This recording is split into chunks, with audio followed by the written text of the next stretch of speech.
As the right-wing governments across the globe increasingly align, they are also finding it difficult to balance the needs of their country with the demands of the political alignment of their choice. For example, the right-wing government in India, contrary to historic national policy, chose to believe the USA-Israeli claim that the 7th October 2023 attack on Israel was committed by terrorists, disregarding the fact that India has always supported the Palestinian freedom movement led by Yasser Arafat, irrespective of whether it was violent or non-violent, much like the support extended to Ho Chi Minh of Vietnam against their colonization and subjugation.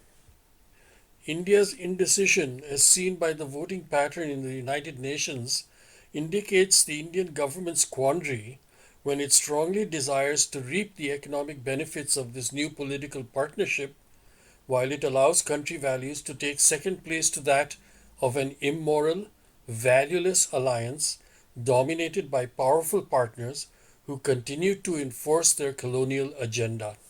The member countries that have voted in favor of this resolution are also shouting out their concern for their desire to create a world based on shared values like respect for territorial integrity, human rights, and international law among the few and against the bullying by the few.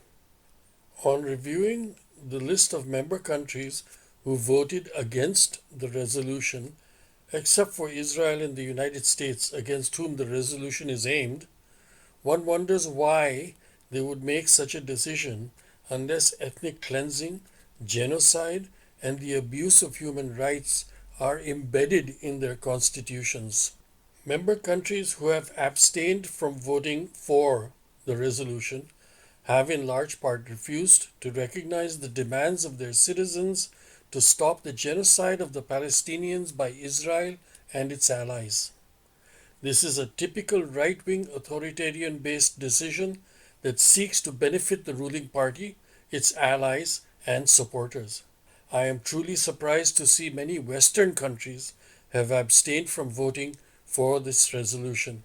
I personally feel that immediately ceasefire in all territories designated as under Palestine government authority should be overseen and actioned by the UN Security Council and UN peacekeeping forces. Cessation of all imposed Israeli restrictions on Palestinians in Palestinian governed territories. The UN Security Council and member countries to enforce the UN Partition Plan 1947 with boundaries marked and borders respected. The removal of all USA and allied armed forces from the Mediterranean and countries in the Middle East.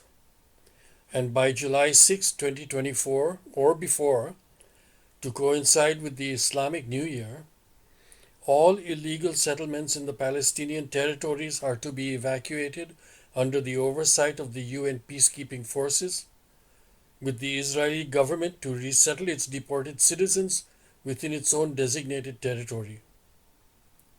A non-aggression pact to be entered into between Palestine and Israel governments with the recognition of the State of Israel and the State of Palestine as separate, independent countries.